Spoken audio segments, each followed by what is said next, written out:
안녕하십니까. 대치명인학원 이병국 강사입니다. 네, 저는 이제 극강의 효율수학 전문가라고 이제 말씀을 드려 놓았는데요. 저는 이제 일단 먼저 프로필부터 먼저 말씀드리도록 하겠습니다. 저는 이제 과학고등학교를 조기 졸업해서 18세에 서울대를 합격을 했고요. 그리고 현역 시절에 서울대 카이스트 포스텍, 연세대, 한양대 의예과를 동시 수시, 우수시 전부 다 합격을 하고 서울대학교 공과대학을 진학해 졸업한 상태입니다. 그리고 분당 지역, 송파 지역, 그리고 현재 대치 명인학원 본원 대치 캠퍼스에서 수업을 진행하게 되었습니다. 제 프로필을 보시면 뭔가 조금 드시는 생각이, 제가 제일 좋아하는 단어가 이제 효율이라는 단어입니다. 사실 공부를 함에 있어서 누구는 되게 길게 공부를 하고 누구는 짧은데도 성과를 내는 특성이 있다고 생각합니다. 근데 저 같은 경우 먼저 제 예시를 들어보면요. 저희 학교 같은 경우에는 일단 지금 고등학교 3학년 일반계과 학생들이 배우는 내용을 1년 안에 전부 다 추가해서 배웠었습니다. 근데 그 얘기에서 제가 그 과정을 겪은 세대로서 어떤 생각이 들었었냐면, 이게 3학년 과정을 1학년 안에, 1년 안에 추가해서 배우다 보니까, 누군가는 괜히 이걸 3년 동안 배우고 있다는 생각이 들고, 이걸 효율적으로 땡겨서 하게 되면 남들도 똑같은 시간에 더 많은 공부량을 소화할 수 있지 않을까, 이런 생각이 들었다는 겁니다. 그래서 제가 수학 공부하는 방법을 아이들한테 지시를 해서 조금 더 효율적으로 정확하게 공부할 수 있는 방법을 지시드리고자 합니다. 고1 내신 연합반, 고2 내신 연합반 두 가지 수업을 개강 예정에 있습니다. 잘 부탁드리겠습니다.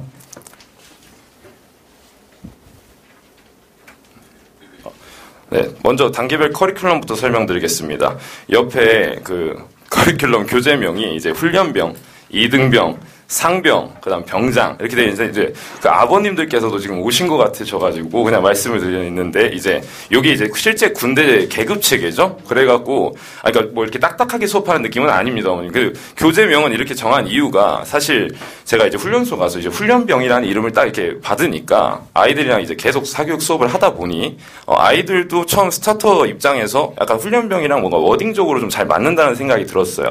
그래가지고 첫 번째 스타터 교재를 이제 훈련병이라고 이름을 지었고요. 근데 훈련병만 하고 나머지는 갑자기 뭐 파운데이션, 갑자기 이렇게 되면 좀 뭔가 느낌이 이상하지 않겠습니까? 그래가지고 이제 라인을 맞춰서 하는데 일병도 있어야 됩니다. 사실 일병도 있어야 되는데 그 부분은 이제 생략을 하고요. 훈련병, 이등병, 그다음 상병에 저 PX라는 건 이제 실제 거기서 이제 뭐 이렇게 간식 사 먹는 곳입니다. 그러니까 뭔가 아이들한테 조금 더 양질의 문제를 이렇게 납품해주겠다, 약간 이런 느낌이라고 봐주시면 될 것 같아요. 그래서 상병과 워크북 이름은 이제 모고 PX다, 이렇게 정했다고 봐주시면 될 것 같습니다. 마지막 병장은 이제 전역을 해야 되죠. 아이들의 내신이 마무리가 되는 과정이다 봐주시면 되겠습니다. 차근차근 훈련병부터 설명드리도록 할게요.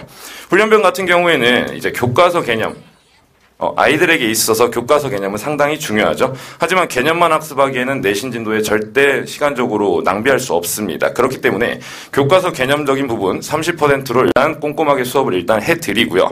문풀에서 배워가는 개념이 있을 것입니다. 그래서 유형학습 교재로 만들어 놓았는데, 유형학습은 총 1스텝으로 진행이 됩니다. 첫 번째 같은 경우에는 이제 개념을 배우고 바로 적용할 수 있는 기초 문제들, 그리고 유형 다지기. 어머님들이 시중 교재로 제일 많이 알고 계시는 건 이제 센 같은 교재들이 있겠죠? 시중 문제집 같이. 그렇게 유형학습인데, 센은 이제 내신, 이런 강남 지역구 학군지의 내신에 걸맞는 유형들이 많지 않습니다. 생각보다 또 그 중에서도 중요한 문제들이 있고요. 그래서 새롭게 유형을 제가 다 짜내가지고 레벨 유형학습 2스텝에 제공을 해드리고요. 세 번째 같은 경우에는 이제 유형만 하면 끝이 아니지 않습니까? 그럼 그 다음에 가야 되는 게 이제 심화진도가 되겠죠? 그럼 심화진도 문제를 아이들한테 너무 헤비하게 주게 되면 처음에 스타트부터 힘들어지고 그 다음 커리큘럼을 따라가는데 이미 좀 체력적으로 좀 힘들어지지 않겠습니까? 하지만 뒤에 게 연결되려면 이 정도 문제가 우리의 최종 목표선이다 하는 지시되는 문제들을 각 단원별로 한 문제 내지 세 문제 정도씩을 섞어놨습니다. 그래서 수업 시간에 하면서 진행을 할 것이고요. 마지막 단원 마무리까지 해서 교재가 진행된다고 생각해 주시면 될 것 같습니다. 두 번째로 넘어가도록 하겠습니다. 두 번째 같은 경우는 이등병입니다. 이등병 같은 경우에는 개념이 교과서 개념이 아니라 실전 개념이죠. 실전 개념이라는 말은 시중 교과서나 문제집에서 설명하지 않는 개념입니다. 흔히 말해서 실력 있는 강사들이 아이들에게 좀 더 쇼커적인 풀이를 설명하기 위해서 사용하는 개념이라고 이해해 주시면 될 것 같습니다. 그렇기 때문에 실전 개념이 들어가고요. 마찬가지로 문풀 부분이 들어갈 겁니다. 문제풀이가 들어갈 겁니다.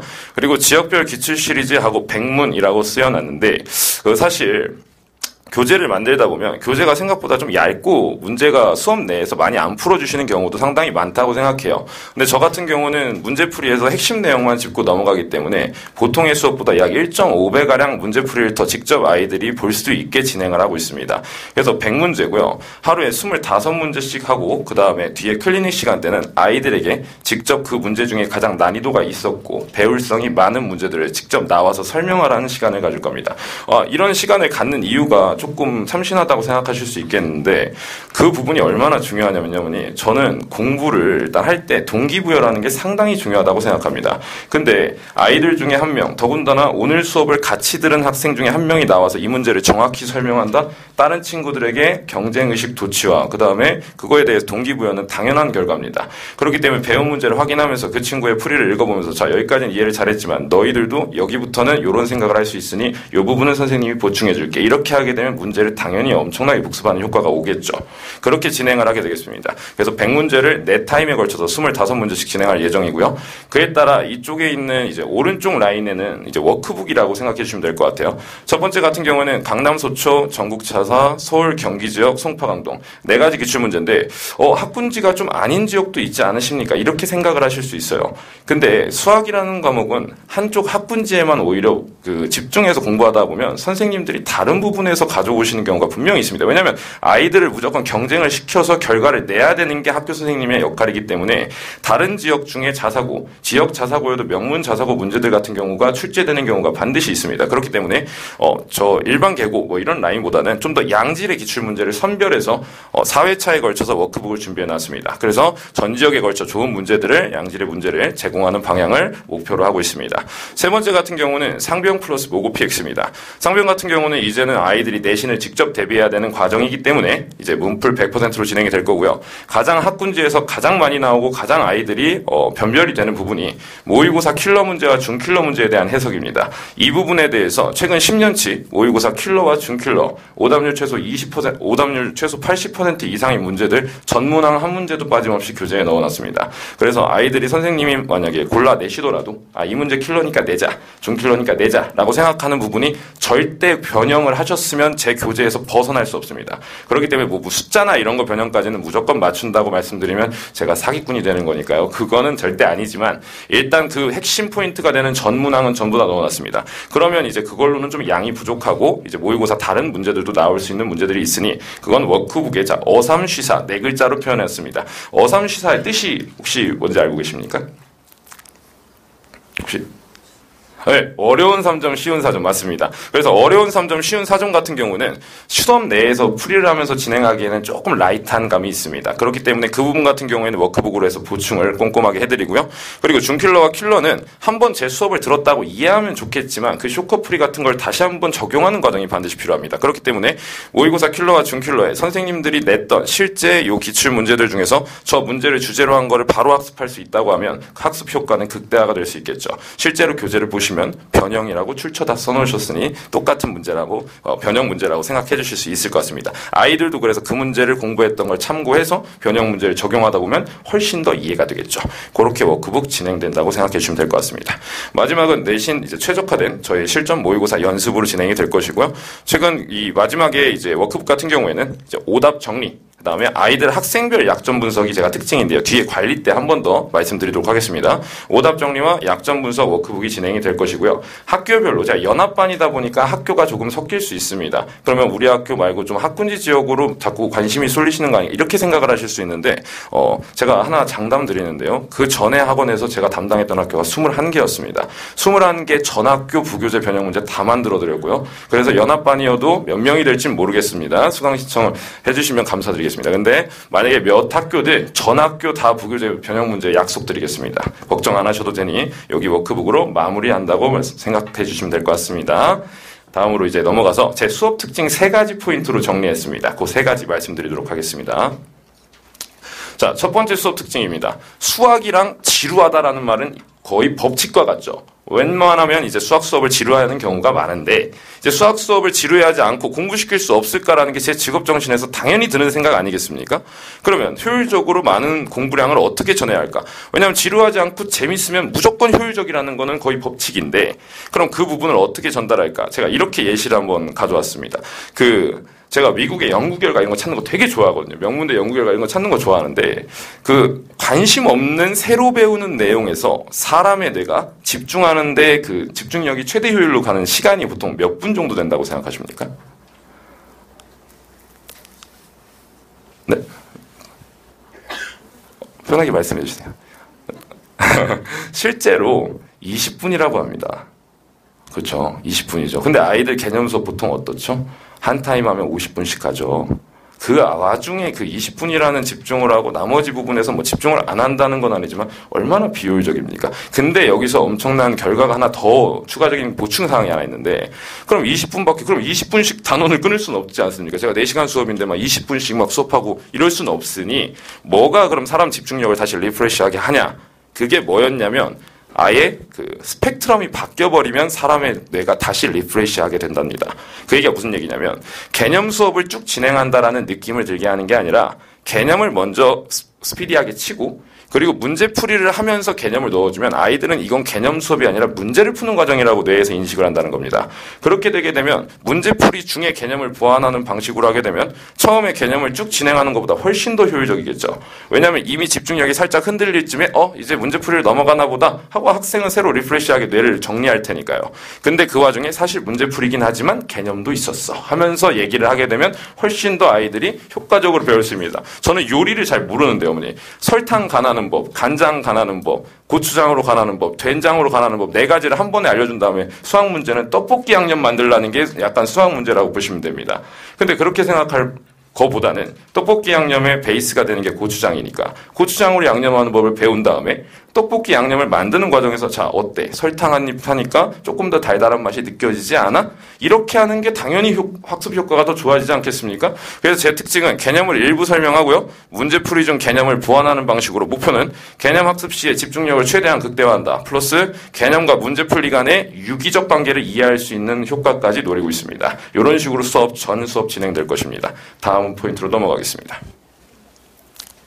자, 이제 복습이죠. 공부에 있어서 예습과 복습은 필수입니다. 효율적으로 복습할 수 없을까? 당연히 고민되겠죠. 그러면 효율적으로 복습을 기본 유형을 복습하는 건 의미가 없을 겁니다. 심화 유형을 어떻게 익히고 응용할 수 없을까라고 생각을 해야 될 텐데 그러면 아까 제가 커리큘럼에서 옆에 오른쪽에 계속 나열된 게 제 목표가 뭐냐면 그 심화 유형을 배운 거에 대한 유사 문제를 계속 학습시키는 겁니다. 유사 문제를 학습하게 되면 그 문제를 듣고 흘리더라도 집에서 다시 한번 상기시킬 수 있는 역할이 되니 훨씬 더 효율적으로 복습할 수 있겠죠. 그리고 부기조 변형 반복은 아까 말씀드린 대로 학교별로 모공 문제 가지고 프린트를 만드는 경우도 있고 시중 문제집, 심화 문제집을 하는 경우도 있습니다. 그거에 대한 변형을 반복시킬 것입니다. 자, 심화에 제가 밑줄 쳐놨는데요. 어머님들 중에 심화 하시면 약간 트라우마처럼 올라오시는 경우가 있어요. 왜냐면 우리 아이 제가 상담 드리면서 제일 많이 들었던 학부모님의 그 고민이 우리 아이는 심화 유형을 대체 어떻게 공부해야 됩니까? 선생님. 심화를 잘하고 싶은데 아이들이 응용 문제는 푸는데 고쟁이 불나로 넘어가면 애가 숨을 못 쉽니다. 이런 얘기가 정말 많으십니다. 정말이에요. 정말 그런 고민도 많으신다고 봐요. 그래서 제가 준비했습니다. 2-1입니다. 자, 심화 유형 우리 아이가 제대로 할 수 있을까라는 고민에 대해서 어떻게 제시를 해드리냐. 과제는요. 무조건 하셔야 됩니다. 과제는 해야 되는데 중요한 건 그 과제를 따라감에 있어서 아이들의 스펙트럼 차이가 있지 않겠습니까? 못 따라가는 친구 어려운 문제 있을 겁니다. 그럼 3분할 레벨 1, 2, 3로 과제 추가 보충 자료가 나갑니다. 2 같은 경우가 같은 난이도라고 보시면 되겠고요. 이거보다 조금 쉬운데 같은 스타일의 목표를 추구하는 문제들을 원스텝에 넣어놨습니다. 그 다음 3번째 같은 경우에는 선생님 이것도 쉬워요. 이거보다 조금 더 고난이도 문제를 주세요를 위해서 3개의 과제 추가 보충 자료를 2등병, 그 다음에 상병, 그 다음 마지막 병장 시리즈까지 전부 다 동시에 제작을 해놓으시니 걱정하시지 않으셔도 된다는 말씀 전하도록 하겠습니다. 목표는 아이들의 내신 직전 혹은 심화 진도 진행 중에 개인별 학습 능력의 극대화를 목표로 하고 있습니다. 넘어가겠습니다. 자, 3번째는 일단 좋은 강사한테 배우시는 이유 중에 가장 큰 이유가 뭐냐면 학교 선생님들 문제를 조금 정확히 최대한 예측해주는 시선이 좀 필요한 선생님이 능력이 있다고 저는 생각을 합니다. 그래서 학교 선생님들의 내신 출제 시선에 대해서 제가 고민을 좀 해봤는데, 내신 출제는 약간 공식 같은 건 없을까? 이런 생각을 좀 해보니, 자, 3가지 정도로 요점을 지어드릴 수 있을 것 같아요. 첫 번째 같은 경우는 학교 지역의 기출을 패턴을 파악하는 겁니다. 왜냐하면 대부분의 학군지 문제들은요, 70%에 80%는 비슷한 유형이 나옵니다. 높이조차 비슷해요. 깊이조차 비슷하다는 말씀입니다. 그렇기 때문에 학교 지역 자체의 기출의 패턴을 파악을 통해 우리 학생의 학교가 어떤 식으로 최소 난이도로 나올지가 예상이 되고요. 두 번째, 예상 문제의 변형 포인트, 킬러나 준킬러 변형을 하시는 데는 선생님들이 새롭게 신선하게 항상 바꾸시지 않습니다. 왜냐하면 문제 전체의 틀은 지키는 와중에 핵심 부분에 대해서 아이들이 적용할 수 있는지를 판단하는 것이 준킬러 문제 변형이라고 생각해요.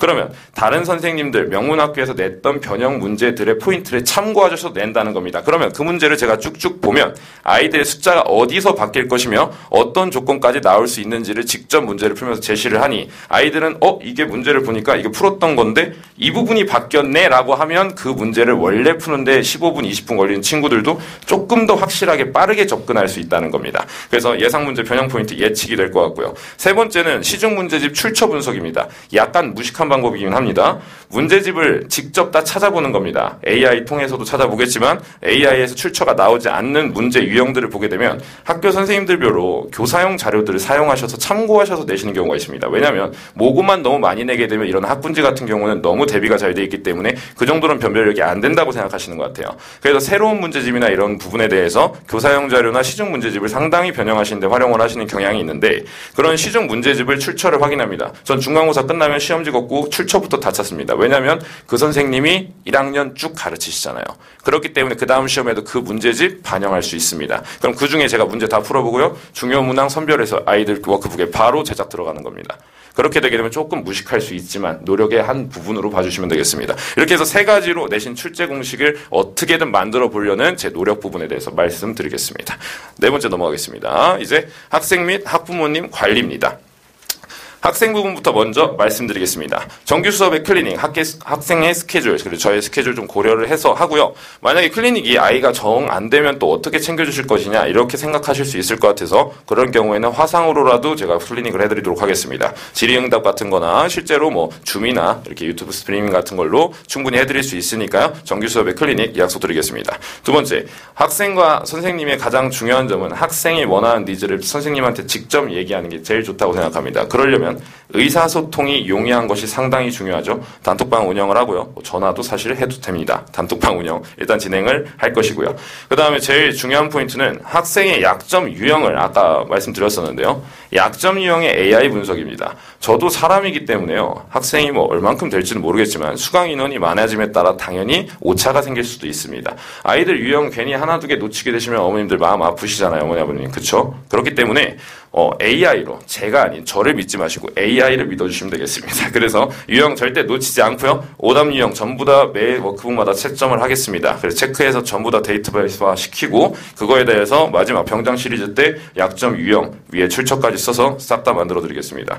그 다음에 실시간 요청 문항 무한 제공은요. 학생들이 이제 수업을 나가다 보면 이 유형이 좀 부족해요. 예를 들어서 나머지 정리와 관련된 문제를 조금 더 풀어보고 싶어요, 선생님. 이런 얘기를 한다. 그러면 나머지 정리와 관련된 거 제가 눈을 뜨고 몸을 움직일 수만 있으면 실시간 요청 문항 무한 제공해드리겠습니다. 그 다음에 학부모님도 당연히 관리가 필요하시죠. 학부모님 관리 부분 말씀드리겠습니다. 학부모님은 이제 4개, 3개 조금 더 적습니다. 자, 그래서 1대1 상담 피드백 당연히 드릴 거고요. 그 다음에 개별통 연락과 단톡, 오픈 카카오톡 또 싫어하시는 분도 계실 수 있을 거기 때문에 원하시는 학부모님은 가입해 주시면 되겠습니다. 그래서 개별톡과 단톡 운영할 예정이고요. 자, 저 아까 똑같은 얘기인데 학생 약점 유형 AI 분석이라고 말씀드렸었는데 저 부분을 저만 알고 있으면 또 어머님들께서도 우리 아이가 뭐가 부족한지 궁금해하실 수 있잖아요. 사실 알 권리가 있으신 거 아니시겠습니까? 그러면 이제 혼자 알고 제가 만들었어요. 이거보다 얘가 정확히 만들었나를 확인하실 수 있게 보고서를 제공해 드립니다. 그렇기 때문에 학생 약점 유형 AI 분석 결과의 보고서를 솔직히 매주는 못 해드립니다. 하지만 2주나 한 컬이 끝날 때 혹은 한 달에 한 번이라도 꼭꼭 개인별로 만들어서 드리도록 하겠습니다. 약속드릴게요. 이렇게 해서 학생 및 학부모님 관리 마무리하도록 하겠습니다. 자, 마지막은요. 제가 중학교 때까지 장래희망이 사실 시인이었습니다. 그래서 사실 명언을 되게 좋아하거든요. 그래서 마지막으로 제 교육 철학, 나름 제 직업 정신이 반영된 명언 하나 보여드리고서 오늘 설명이 마치도록 하겠습니다. 자, 교육은 양동이를 채우는 것이 아니라 불을 지피는 것이다라는 우리 윌리엄 버틀러 예이츠의 좋은 명언이 있습니다. 이 얘기가 의미하는 거는요. 교육은 단순히 정보를 습득하는 거에서 목표가 있다는 게 아닙니다. 학생들의 평생 학습 능력에 대한 고취, 동기부여, 열정, 호기심을 일깨워드리는 게 상당히 중요하다고 생각합니다. 제가 효율과 동기부여, 그 다음에 그 열정, 호기심 이런 거 채워드리는 걸 계속 말씀드리는 게 커리큘럼에 어느 정도 반영이 됐다고 생각을 합니다. 그 부분에 대해서 같은 직업 정신으로 아이들에게 최대한 그 부분 만족시켜드리도록 노력하도록 하면서 오늘 설명에 마치도록 하겠습니다. 감사합니다.